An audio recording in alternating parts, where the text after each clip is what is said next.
First District Court of Appeal is now in session. All who have business before this court draw near, give attention, and you shall be heard.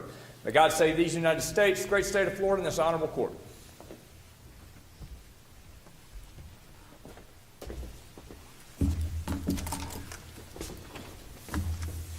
Thank you. You may be seated.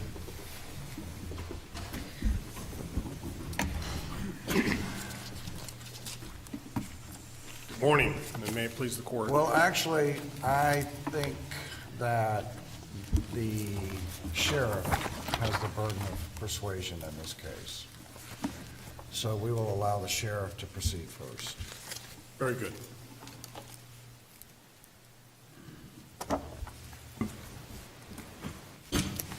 May it please the court, Tricia Pate representing the state of Florida. In this case, we're Would you here. like to reserve time for rebuttal? I'm on the wrong I side. I know feel it's like I'm a on the little wrong side. unusual Even today. though we're the respondent, I guess I will reserve, Well, you have 15 minutes. 15 for minutes. both cases. five minutes for rebuttal. Right.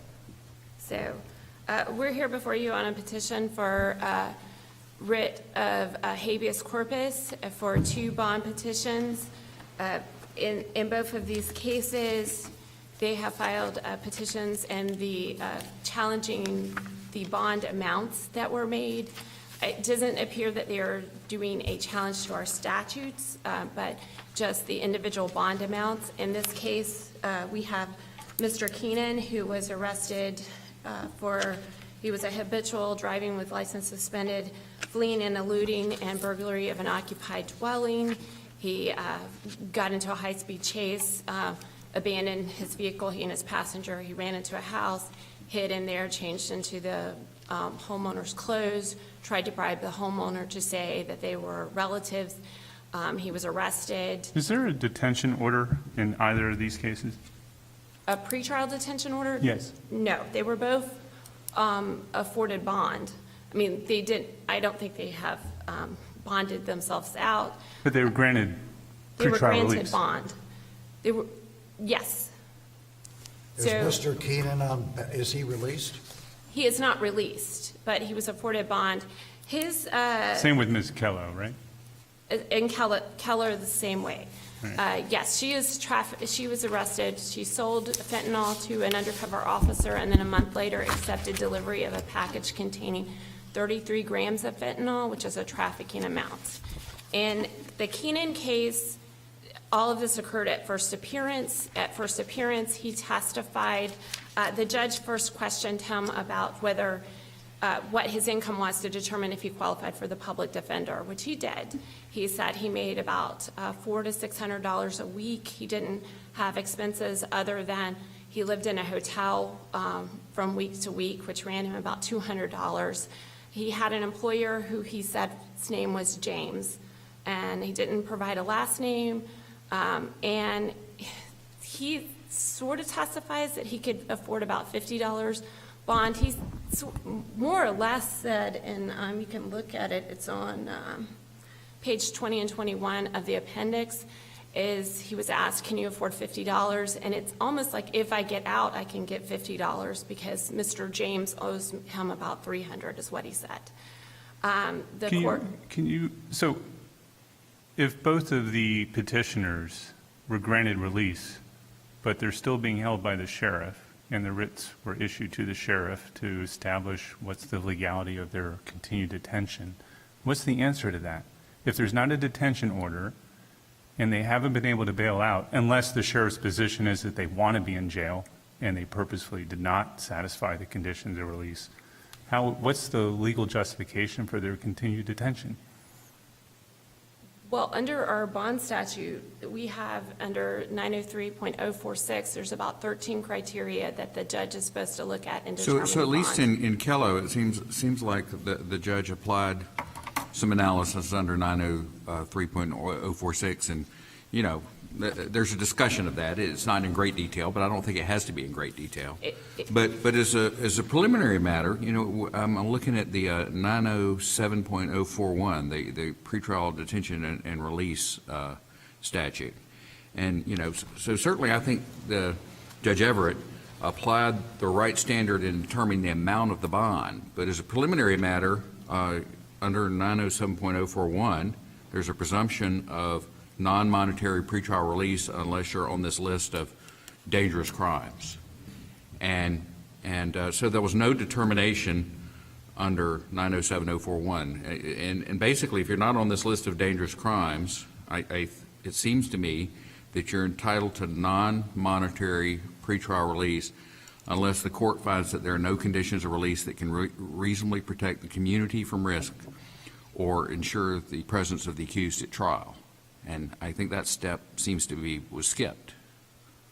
Okay, Mr. Keenan is charged with a dangerous crime. Okay, well, So he is a burglary, and his talking was about only Keller. a first appearance, but he was still offered a bond, so a bond amount was set. It was reduced from the standard bond to $3,000. So Ms. Kello could be, it's not listed as a dangerous crime, but further down the statute for pretrial detention, she could be held under a pretrial detention statute because she's charged with trafficking. But I think there is a presumption for non-monetary bond, but that doesn't mean you're entitled to non-monetary bond. If you look, you have to look at the statutes together. So deciding the conditions of bond is in 903.046, where you have a long list of 13 factors to determine what will ensure the appearance of the defendant at trial and the safety of the community. So you look at both of those factors and to determine whether non-monetary release is appropriate, or if a bond is appropriate, or in some certain cases, pretrial detention may be appropriate. Now, that's a separate motion that has to be filed by the state. That doesn't occur at first appearance. Is it your position then that there doesn't need to be a motion for detention, There doesn't need to be a motion for detention. even though the rule Only suggests if you're, that, or only not if it's suggests, it pretrial says it? detention. They have the ability to post bond. And so then you have to look, is there an Eighth Amendment violation? Is the bond excessive? So we have to look at whether it's excessive. And just because a bond is not affordable does not mean it's an excessive bond. An excessive bond is a bond beyond the means that is more excessive than is necessary to achieve the goals of bond, which are... Right, but you start with the premise that the bail, it's bail, which means it's release pretrial. So the fact that they can't get out is effectively detention, and doesn't Stack and even Salerno discuss that? Yes, but none of the cases say you're entitled to bail if the offense is entitled to bail. So No, it's if they're granted release, that the bail can't be excessive, right? no, you don't have to be granted release. You're granted the ability to be released. I think the issue might be clarified this way, from what I understand from the lengthy petition filed, is that unless the state of Florida files a motion for pretrial detention where a person is indigent, or where, for example, as my colleague just mentioned in Kelo, where there's a presumption of non-monetary release. In Keenan, obviously, we have a dangerous crime listed, but where the person is indigent, what is your position on the argument that the state must file a motion for pretrial detention in order for the court to impose any cash bail? That is not what the statute requires. That's not what the Constitution requires. Okay, forget the Constitution for now. Okay. Just under the statute. Under the statute, it does not require that. Pretrial detention is, and you can only file a motion for pretrial detention for specific crimes that are listed in that statute. So that would make it no indigent person could ever be imposed I think a bond that's, if it wasn't I think that's where they want to go. I think petitioner is arguing that if you're indigent, the state cannot impose a cash bail unless there's a motion for pretrial detention. Correct, and you can only file a motion for pretrial detention in the specific listed crimes in the pretrial detention section. So there are certain dangerous crimes that are listed there for pretrial detention that you're not entitled to monetary bond.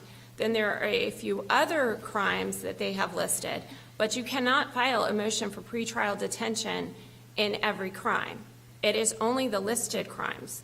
And where do you find that list of crimes? In section, I think is it 907041? It's a pretrial detention statute.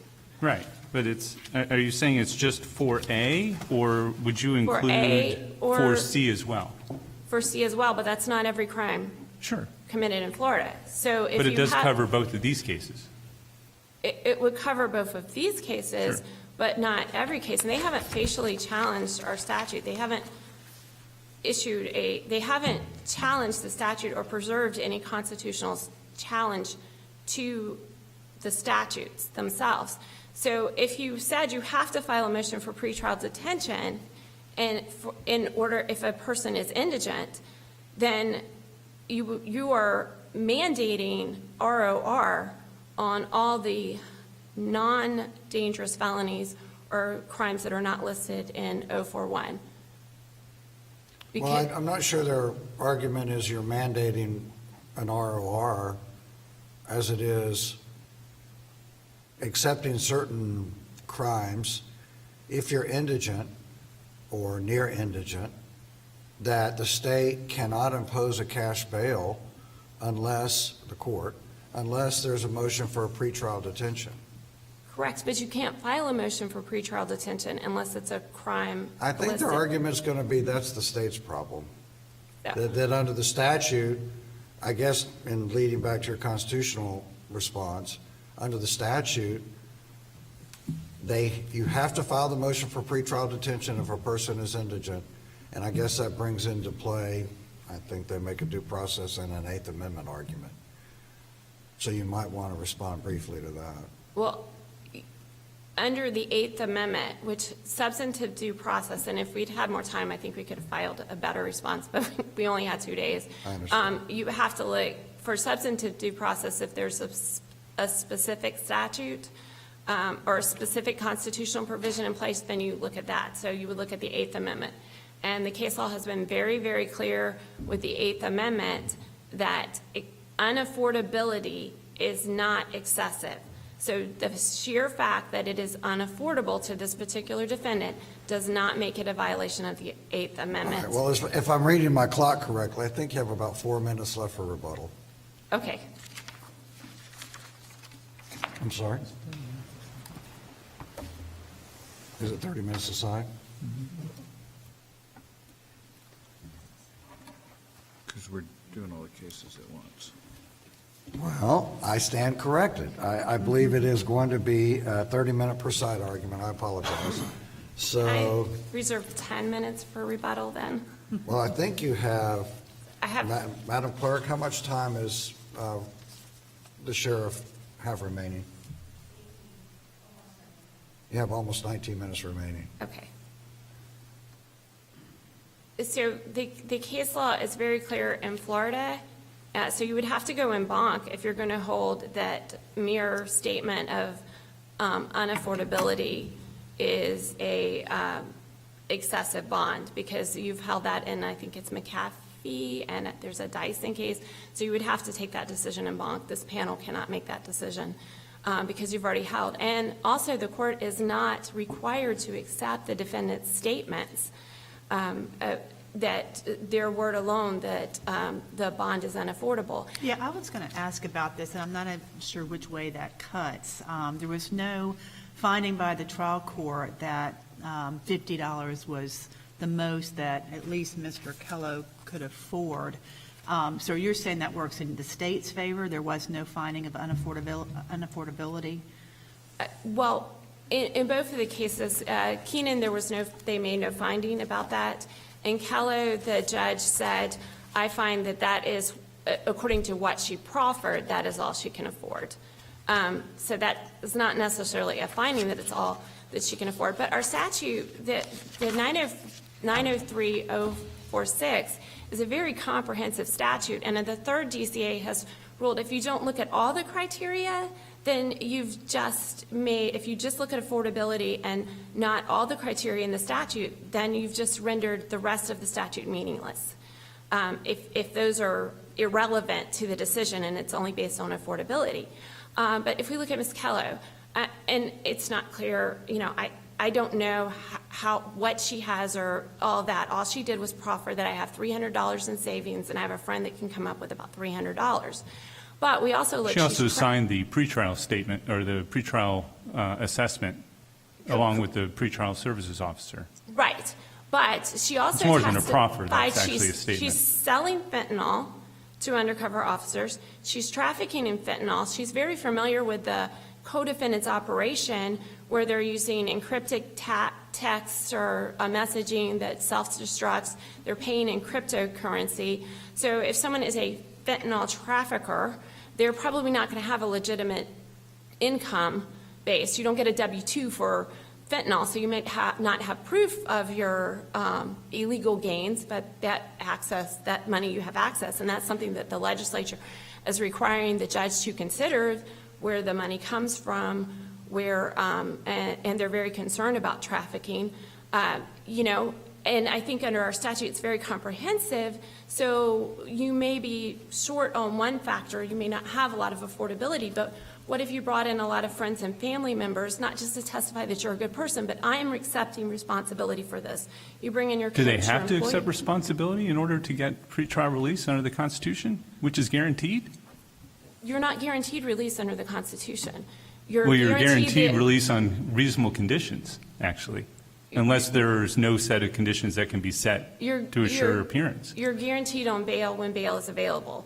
But you don't have to, but affordability is not the only consideration. So we have 13 criteria to What look is the at. purpose of monetary bail? Like, what was the purpose of $12,500 from Ms. Kello? To ensure that she appears at court and to ensure that the safety of the community. Sure, but it presumes that she's going to get out and then appear in court, right? She has 3 failures to appear, so I don't think you have to presume that she's going to appear at court. I don't see anything in the statute. My question is, so my first question in this argument was, is there a pretrial detention order? And the answer is no. Was she granted conditions of release? The answer was yes. She's then entitled under the statute to conditions of release. There's not been a pretrial detention order, which means that the court has to do an individualized determination based on the person in front of him as to what are the conditions, and actually under the rule, what is the minimum set of conditions that can be set to assure her appearance in court, assuming she's going to be released.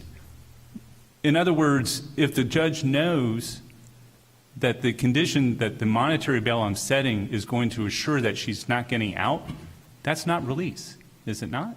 Or what am I missing? I don't think, if you look at the 4th CCA case cited in our response, it acknowledges that oftentimes the defendant themselves don't have all the means to make the bond, but family members, and that again assures that people are taking responsibility to make sure this person is in court. But you cannot base bond on the defendant's statements alone, and if you do, you're going to have to take this case en banc, because that would be contrary to other decisions of the 1st DCA. Well, what about the U.S. Supreme Court that has addressed this, and what about the statute itself that sets out like what is required before a person can be detained? And my understanding is, it appears from looking at the arrest affidavit and the bail that was originally set, it's based on the standard standard bail order, the standard bail schedule, which doesn't apply here because she wasn't seeking release before first appearance. So why didn't the judge actually consider her circumstances instead of basing it on the schedule? She didn't base it on the schedule in Kello. Kello filed a motion to reduce bond, and they reduced it substantially. Well, on the one, but it's still $10,000 on the other. Correct. And which was because still based on, so why is $10,000 even the starting point? Why shouldn't it have been 0, and what conditions can I set? Maybe it's $30, maybe it's $50. Because I think you have to show, we're on habeas, so they have the burden to prove their custody is illegal. And the judge has broad discretion in setting the amount of bond. So you Actually, have the to burden is on say, the sheriff to show why the detention is legal, is it not?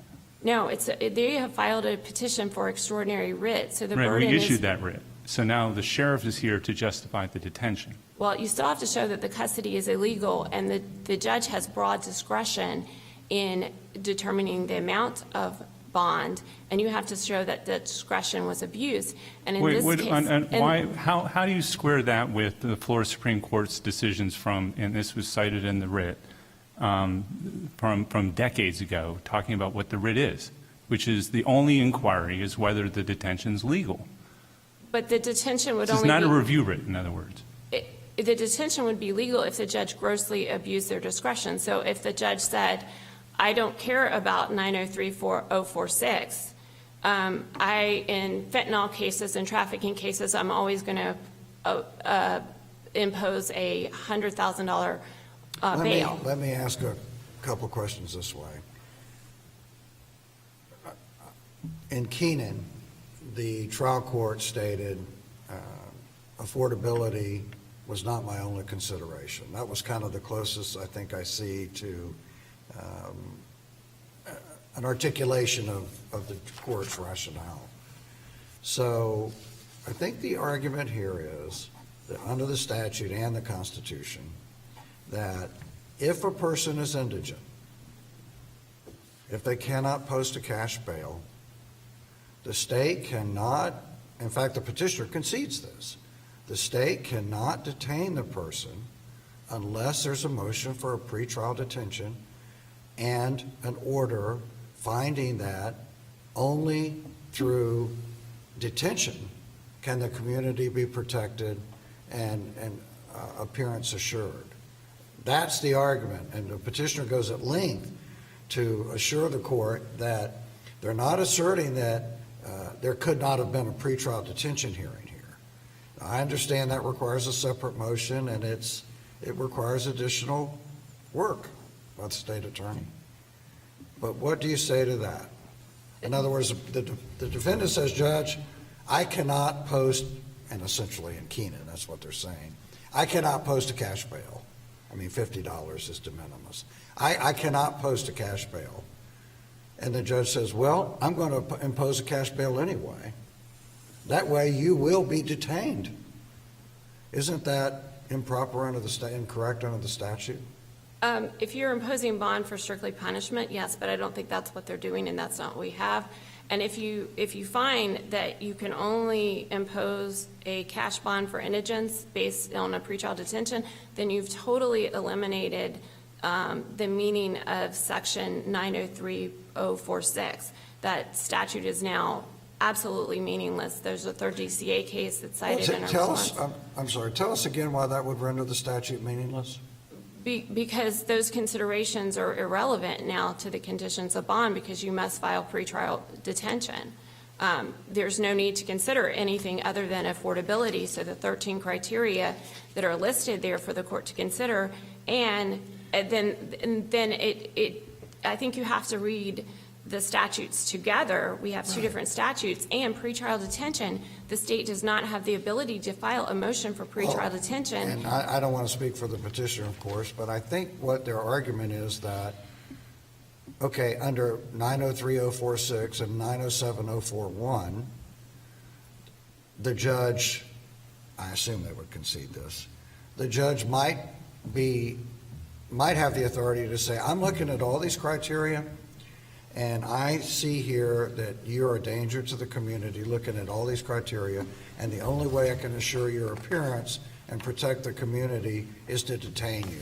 Therefore, I'm not allowing you to post a cash bail. Whether that's done through a specific pretrial motion for detention by the state or the court making an independent determination, I think the petitioner's argument that under those two statutes, in light of the Florida and U.S. Constitution, that court is required to do that. Would you agree with that? I think you can, with an author hearing on some cases, and you can deny bond. You have to have very specific reasons. So you don't have an automatic right to bond. They're bondable offenses, so you have a right to bond unless it's unavailable to you based on specific. So if the trial court here had imposed $1 million bond in both cases, and would that be lawful? I don't think under these specific circumstances that might be.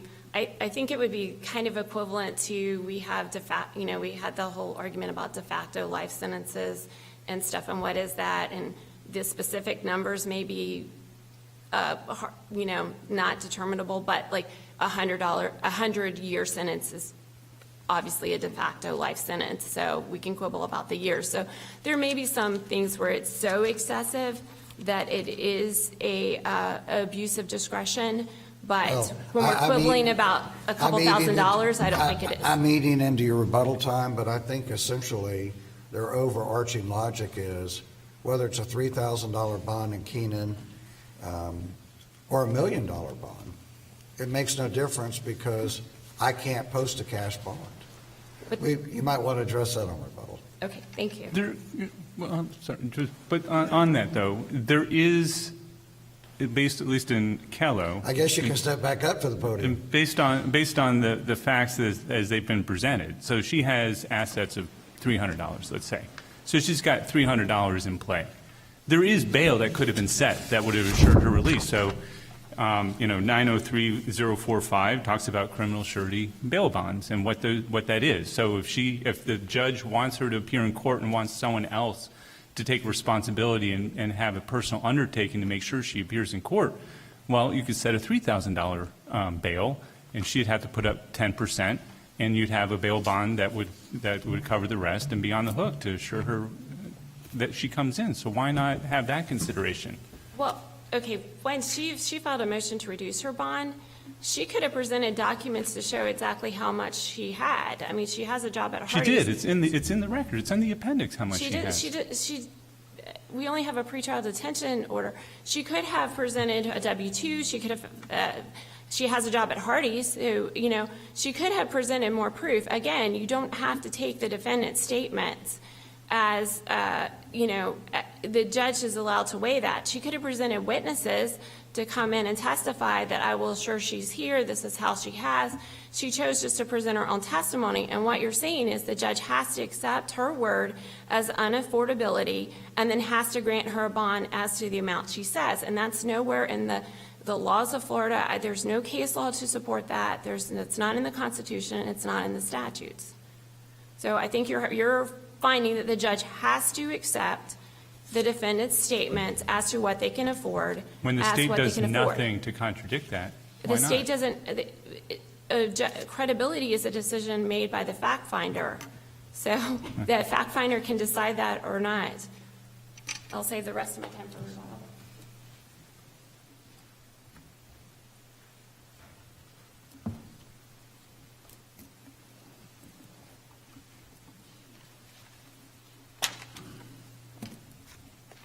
Good morning, and may it please the court. The proof is in the pudding. Your name is? Benjamin Stevenson on behalf of the petitioners. Thank you, Judge Bradford. The proof is in the pudding. Christopher Kennan and Lana Kalo are deprived of liberty because they cannot satisfy an impossible condition, an unaffordable bail. The 14th Amendment prohibits deprivations of liberty without due process. Yet that is exactly what happened here to the petitioners.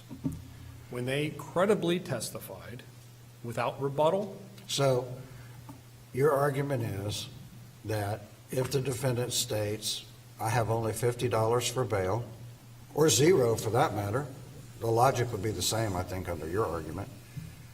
In fact, let's try that scenario. If the defendant says, Judge, I have $0 for bail, the state hasn't moved for pretrial detention, you have to release me on a non-monetary bail, non-monetary conditions.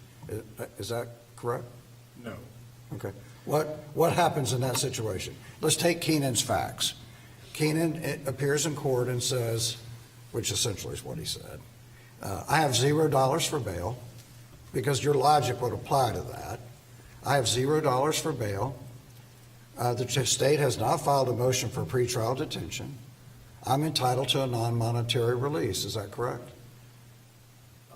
No. All right. That a person cannot afford a monetary bail does not mean the person must be released. All right. Indigency is not a get-out-of-jail-free card. The 14th Amendment provides two options. don't deprive liberty or provide due process.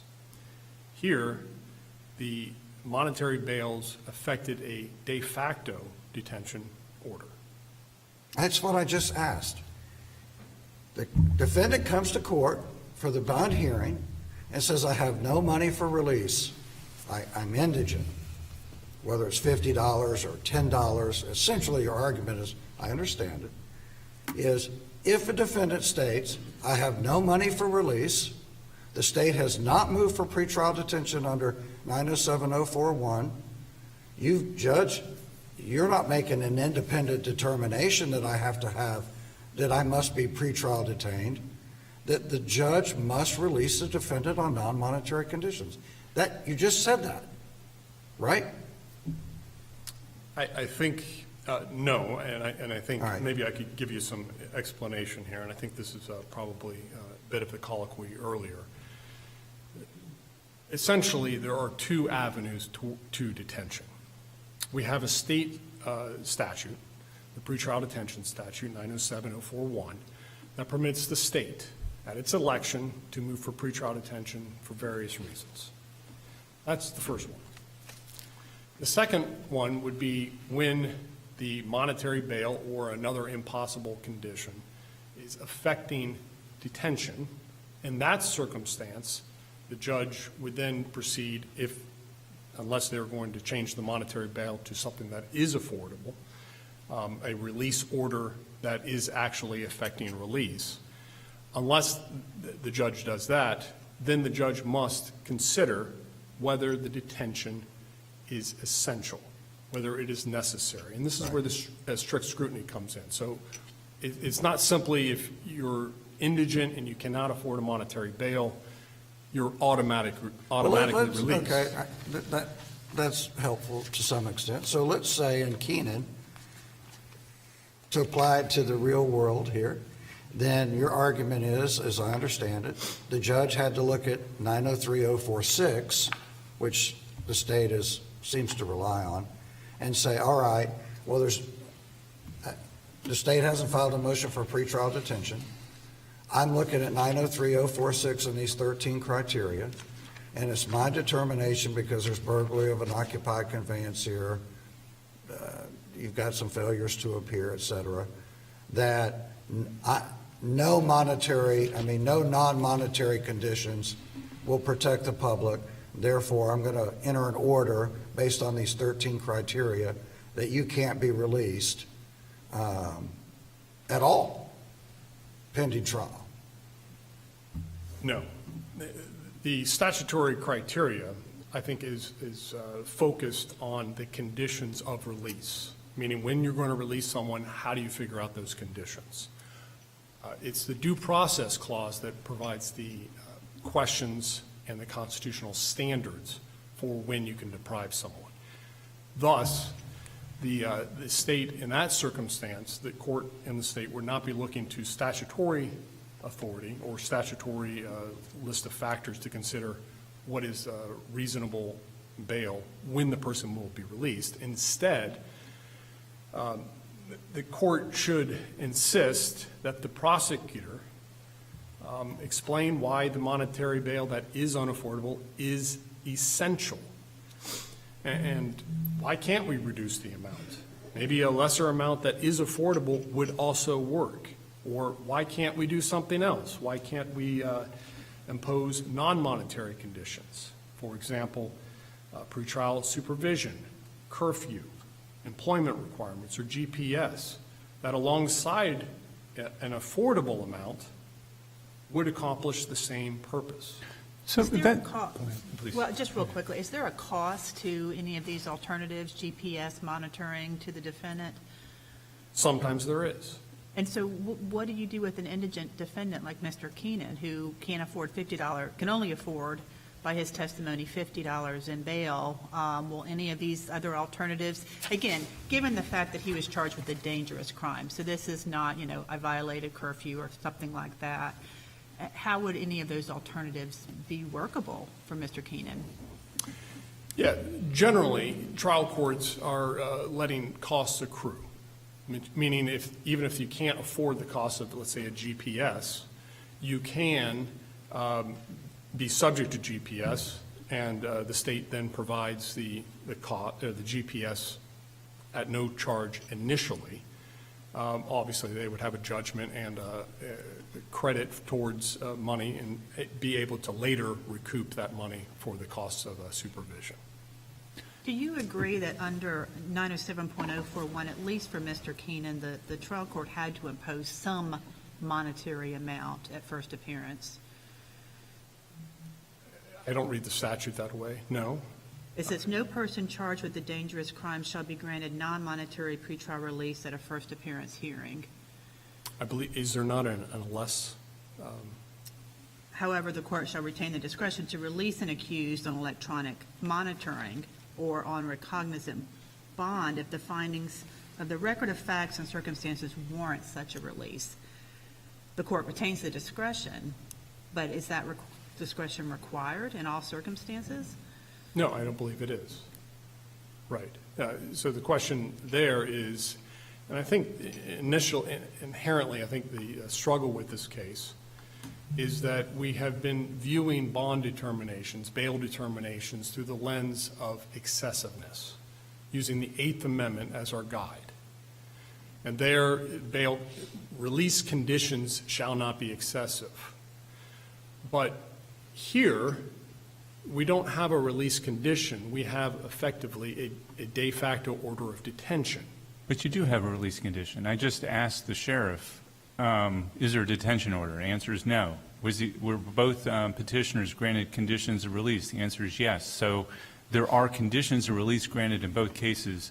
I don't understand why you're going to the 14th Amendment or even the 8th Amendment on this when you have a statute that is in place, and I don't think you're challenging the constitutionality of the statute. Why isn't your argument just you have two clients that are sitting in jail even though they have conditions of release that have been granted? Why isn't that? It seems that unless there's some justification for that, which I haven't heard one, quite frankly, that their detention is illegal based on the statute. Yeah, I guess the way I would think that through is, the right to reasonable bail or non-extensive bail is different than the right not to be deprived liberty without due process. That they're two co-equal requirements. Okay, so what's your due process argument? We haven't quite gotten to that yet. Well, thank you. I know you, in your petition, you made both a substantive and a procedural argument. We'll start with the substantive first, because procedurally, you represented Mr. Keenan below, correct? Yes, Your Honor. You were allowed to be heard, correct? Yes. You were noticed of the hearing, correct? Yes, Your Honor. All right. So, at least in my mind, we can move past the procedural argument. What's your substantive due process argument exactly? Assuming there is such a thing as substantive due process. The argument runs like this: because a liberty interest is fundamental. Liberty interest in freedom from confinement is fundamental. Its deprivation must be narrowly tailored to serve a compelling interest. Strict scrutiny applies in the circumstance. That's what Salerno has essentially said, recognizing a fundamental right to pretrial release, and then talking about how the Bail Reform Act is narrowly tailored to that, and then also talking about compelling interests. That is the hallmark of a strict scrutiny analysis. And the Supreme Court has observed Salerno applied that strict scrutiny analysis to pretrial detention. To the Bail Reform Act to determine whether the Bail Reform Act was constitutional. Right. Yes. Are you challenging the constitutionality of our statute 907-041? I am not. So then why are we talking about strict scrutiny or substantive process? Because there is a deprivation of liberty. Well, but that's what bail is. That's what Salerno was about, is talking about the presumption usually goes in favor of release because the person has not been convicted yet. So we're assuming, you're presumed innocent until proven guilty. You've been arrested under probable cause. So you're typically entitled to release unless there's some compelling reason otherwise. And the Bail Reform Act establishes circumstances when someone can be detained instead of being granted bail. Yes. Or we're not talking about that here, are we? The Salerno obviously involved a detention order, and so that would be very analogous to using the Florida statute 907-041, the pretrial detention statute. But detention can be achieved in other ways. Detention can be achieved, as we talked earlier, about setting $1 million bail But or wouldn't $1 that be billion an Eighth bail. Amendment excessive bail claim? I mean, it seems like we're trying to bootstrap an Eighth Amendment claim into, an expanded substantive due process theory. The due process claims cannot be evaluated under the Eighth Amendment. The Eighth Amendment prohibits only a specific harm, excessive bail. And consequently, it provides no analytical framework to determine whether the bail and the resulting deprivation of liberty were imposed with due process. Deprivation of liberty without due process is the quintessential 14th Amendment claim. Let's try an academic exercise. Why don't you try an argument based strictly on the statute? Tell us how Mr. Keenan is being held illegally based on 903-041 and 907-041 and 903-046. Yes, and I think that's a good question, because I think these so, too. statutes were not written on a blank slate. That's right. Just, They were written based on what the Constitution requires. It's right, in- we know that. Okay. Tell us how Mr. Keenan is being illegally deprived under the statutes. Under the stanute, the pretrial detention statute, if it were applicable here, the state would have to come forward with two pieces, a substantive procedure, or a substantive component and a procedural component. Substantively, it would have to show that no conditions of release would reasonably assure its state interests, that no conditions of release, nothing would work but detention. The second is the procedural, which I'd like to get to as well on a constitutional level, but the procedural is that the court must find beyond. Let me try one more time. One more time. Tell me why your client, Mr. Keenan, is being held illegally under 907-041 and 903-046. Because the state did not establish that no conditions of release. Because the state did not file a motion for pretrial detention, correct? Isn't that your argument? No, sir, that's not my argument. I believe the state could detain a person through an unaffordable bail without filing an order, so long as. Which statute allows that? Which part of the statute allows that? Where they can be detained without a detention order? Don't use the term effectively, because I think what you're saying with effectively is you're making a constitutional argument. Right. But if you hear Judge Thomas, what he's asking is, put aside the constitutional aspect of it. Was the statute complied with in this case? You have two clients that are in jail right now with conditions of release granted. What's your answer, just based on the statute? Was the statute complied with in these two situations? The statute was not complied with. The state did not come forward with a showing that no conditions of release would adequately assure its pretrial interests. And importantly, the state did not establish that by a burden or standard of proof of beyond a reasonable doubt. Okay. Well, I think we're getting somewhere now. So your argument is then that the state had the burden at these hearings, these were not first appearance, correct? One of them was, and Which Kennan one? is a first appearance. Which one, Caleb? Kennan. Kennedy first appearance. So the state had the burden at first appearance of coming forward either through a motion for a pretrial detention, filed separately with a separate hearing, or by bringing in evidence and presenting testimony of some sort at the first appearance hearing that no conditions of release could be granted to Mr. Keenan. And therefore, Judge, this is why you cannot release him. Forget a cash bail. He cannot be released. He's a danger to the community, and this is why. I am struggling here, and the reason I'm struggling is we're asserting a constitutional argument. We're not asserting a statutory argument. Really?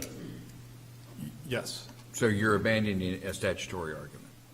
What the statutory argument, or the statutory portion of our brief, So this is an as-applied constitutional challenge? yes. So your argument was not, and I'm speaking about Kello, your argument is not that she was entitled to release under non-monetary conditions under 907041, and that was not granted to her. You're not arguing that. You're arguing Eighth Amendment, right? We're arguing 14th Amendment. 14th Amendment. Yes. Okay. All right. Do your clients know this? I That you think- don't, that you're going to abandon the easier statutory argument in favor of just arguing a more abstract constitutional argument? The state did not move for pretrial detention. Had they done that, on the record below, they wouldn't have gotten it, because they didn't establish no conditions of release would suffice, and they did not do that beyond a reasonable doubt. What I'm trying to say is, when you have a deprivation of liberty, the 14th Amendment requires essentially those two components. And I know the rules of criminal procedure require the state to move for pretrial detention and there to be a separate hearing. Okay, that's fine. But in Chapter 907, I don't see any kind of requirement for that. So I guess we follow the rule, or do we follow the statute? I apologize. In the rule, it doesn't have a requirement for the state to Well, follow. we keep talking about, you said earlier that the state is required to file a motion for pretrial detention, a separate motion, okay? And I don't have the rules in front of me. Maybe that's true, but there's nothing in the statute that requires that. Okay, then I believe it's the rule. That would- So now I think we've clarified your position a little bit. So your argument is the state could have filed a motion for pretrial detention and complied with the 14th Amendment. They did not. We don't have a record to know whether or not that motion would have been successful regardless, but they did not. They did not present any, I assume there's sort of an alternative to your argument, which is because they did not file that motion, they could have otherwise presented evidence at first appearance to show that no non-monetary conditions of release could protect the community. Therefore, Mr. Keenan at least is being held in violation of the 14th Amendment. I think you have it, yes. So it's not a statutory argument. They didn't file. We're obviously not under the statute if they didn't file. What the purpose of talking about the statute, the pretrial detention statute and the rule and the requirements there is to show the sleight of hand, that the bypass and circumvention of the statute. The statute allows for pretrial detention, but wink, wink, nod, nod, oh, we're going to affect pretrial detention not through a pretrial detention order, but through an impossible condition. In Kello, the court found that she could not afford a $12,500 monetary bail. Thus, when the court imposes a $12,500 monetary bail, there is only one outcome. There is only detention. This is not a nominally titling an order, release order, doesn't make it a release order when there's an impossible condition. And That's why I'm confused by your position, or your, saying, well, we're not making a statutory argument. I mean, first of all, it doesn't matter whether you're abandoning, if you're even doing that, doesn't matter whether you're abandoning one argument over another if the burden is on the sheriff to justify the legality of their detention. And then my follow-up question on that is, isn't it just prima facie evidence that your clients are being illegally detained if there is no pretrial detention order and they're still in jail? I'm trying. Doesn't the statute require there to be a pretrial detention order if they're going to be held in jail pretrial? And isn't that what Salerno was talking about? Salerno was talking about pretrial detention orders. I think there's this gray zone. What's the gray, yeah, well, address that. What's the gray zone? Great. There's pretrial detention order, Right. and on the other hand, a release order with bail that the person can satisfy. And then there is, an impossible condition release order, which is not in fact a release order, even though it's titled a release order, because it's not affecting release. It's detention. And if you're Right, in. without a hearing, that the statute requires occur with evidence and the whole thing. Without a hearing and a showing and the burden of standard of proof, that's required by the 14th Amendment. Required by the statute. That's why you don't have, why do you go to the Constitution? You have a statute right in front of you that spells all this out. You have a rule on top of that. The statute is simply parroting the Constitution. And I think we were trying to take a more giving approach that maybe the state doesn't want to move for pretrial detention, although they're effectively doing that when they ask for, in Kello's case, a $20,000 monetary bail, that it remained the same, even though she's been in jail for how long and hasn't been able to bail out. She certainly doesn't have the ability to do that.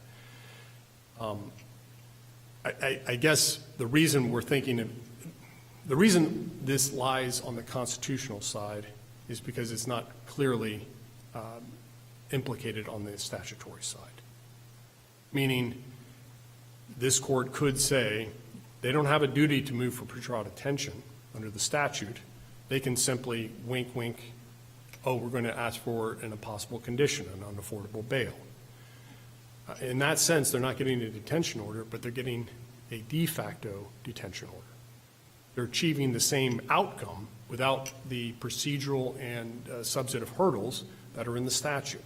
They're trying to bypass those, but they can't bypass those because the same 14th Amendment that animates the statute also requires the state to come forward and explain why the bail amount and the bail are essential, meaning nothing less or nothing else would suffice, why non-monetary conditions in conjunction with an affordable bail won't cut it.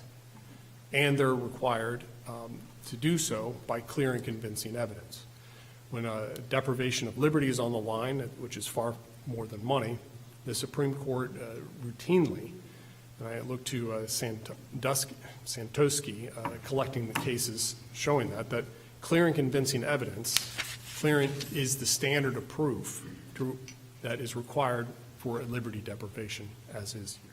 Well, you were there, at least in one of the cases, if not both. Where did these numbers come from? Where did the original bail? I mean, it seems like both your clients are negotiating down from a number. So in Kello's case, of course, it's the $10,000 per charge. They happen to both be second-degree felonies.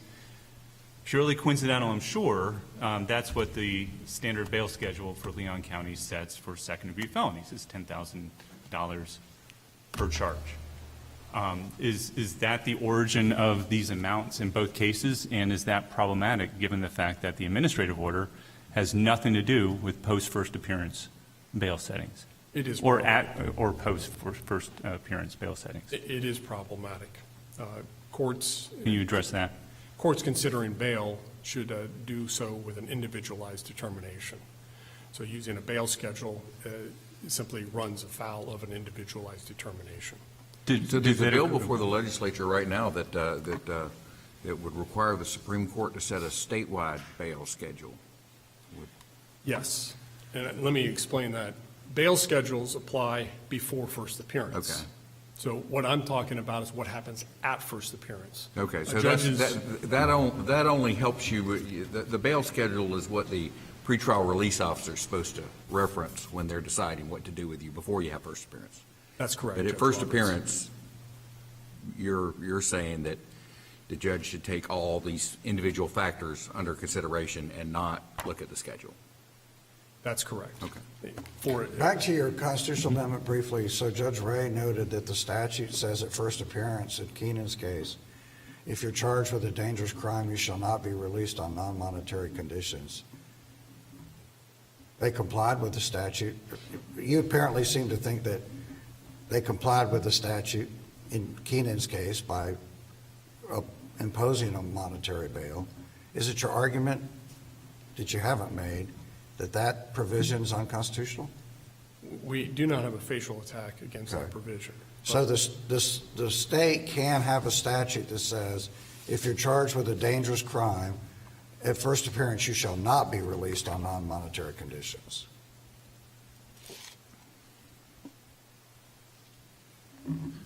No, the state could not do that Why? constitutionally. Because then that's a I'm imagining- facial challenge. I'm imagining a scenario, that, again, we're not challenging. Well, Judge Ray just read it to you. So at first appearance, if you were charged with a dangerous crime, the trial court may not, essentially, I guess when we read those sentences together, they may, but they may not allow a non-monetary bail unless in their discretion they want to. I'm imagining a scenario where a person is indigent, can afford very little. Maybe they're charged with homicide. Well, Mr. Keenan's charged with a dangerous crime and is essentially indigent. He could afford $50. Right. And so it's not the question of what So your argument is under that statute, even though it says you're charged with a dangerous crime, the trial court may not grant non-monetary conditions. In fact, he does have to. He does have to grant whatever bail the defendant says he can post. He does not have to grant whatever bail the defendant says he can pose. Okay.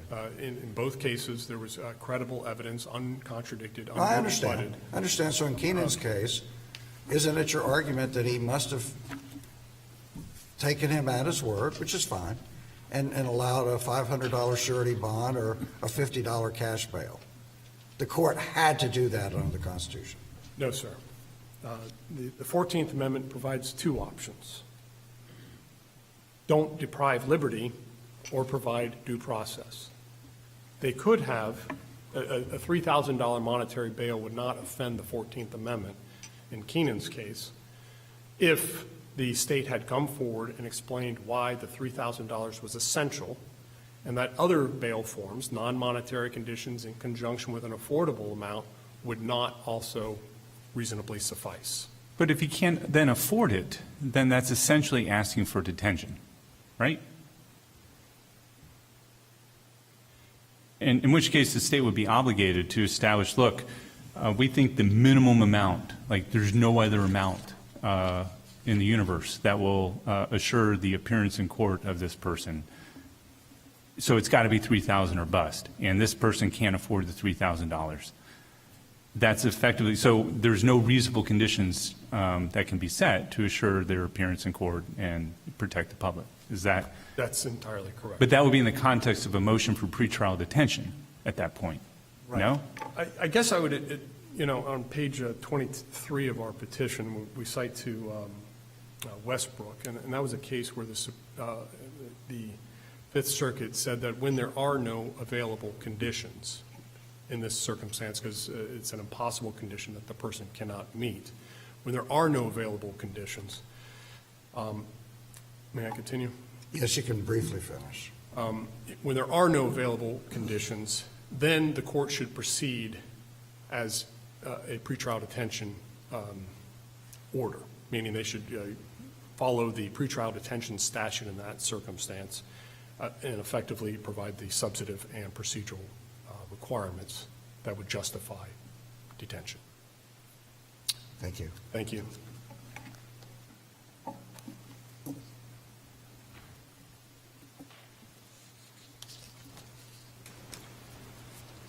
Madam Clerk, will you grant the sheriff another 28 seconds, please? If this is an as-applied challenge to the statutes or to the Constitution or the statutes, then it's not preserved. I don't believe it wasn't to preserve an issue. You have to make that specific argument to the court, and I think while constitutional terms are thrown out there, I don't think it's very clear that they are raising a as-applied challenge, and as-applied challenges, unlike facial challenges, have to be preserved.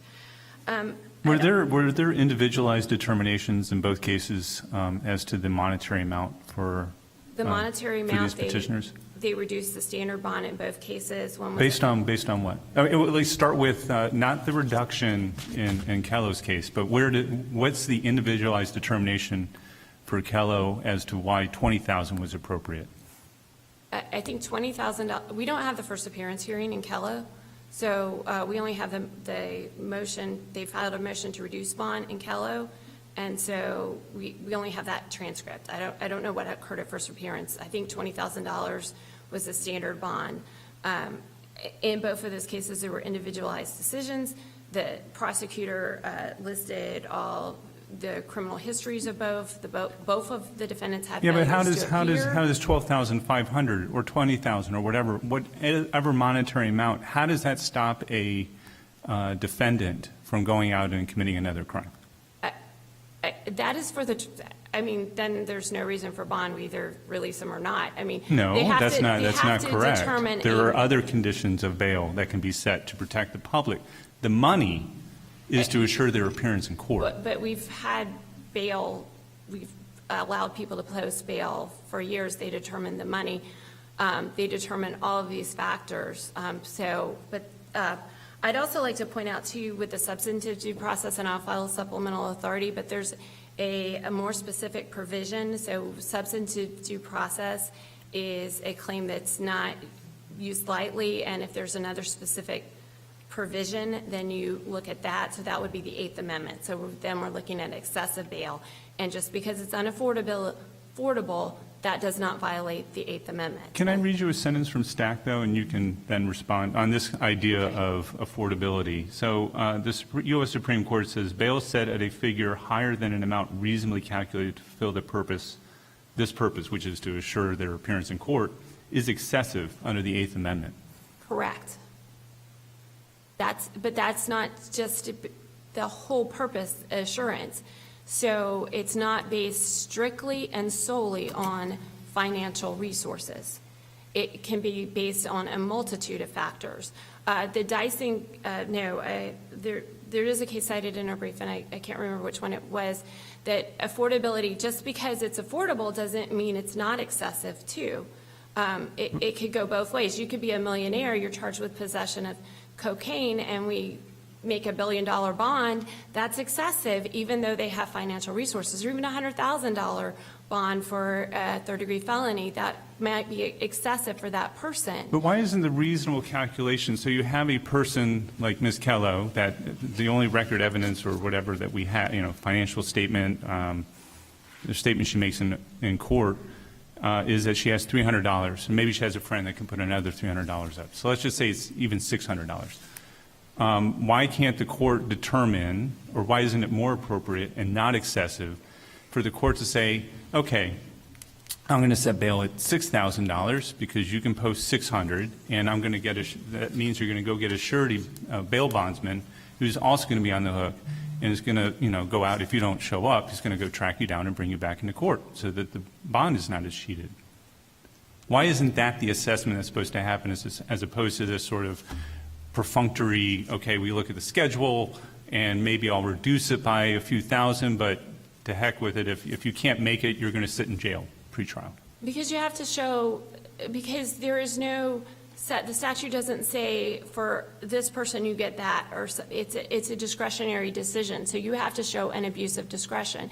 So in this case, the trial court looked at all the criteria, and it's like the third GCA case that said you're rendering every other criteria in the statute meaningless because you're only looking to determine the amount of bond by strictly the defendant's statements about their own financial resources. But if it results in detention, then what's the point of the other criteria? I mean, those other criteria can go toward whether there need to be other conditions set. But it doesn't necessarily result in detention. Someone may we not have... We have two petitioners that are sitting in jail right now, even though they have conditions of release set. But one was at first appearance, he's never filed a motion to reduce bond, and the other filed a motion to reduce bond. But again, there's other criteria the court could look at. Did she produce any evidence to show those criteria? She could have brought in people to say, I will accept responsibility, which the court may have said, okay, we don't need as high a bond here because I know these people are going to assure their appearance. She did not. She chose just to present her own testimony. So I don't think the court has to consider just solely one factor. Also, the court looked at the fact that she's facing a 25-year mandatory. That's a significant sentence. So may I continue? Actually, would you please conclude? Okay, all right. Based on the arguments in our brief, we would ask that you deny the petition. Thank you. Court's in recess. All rise.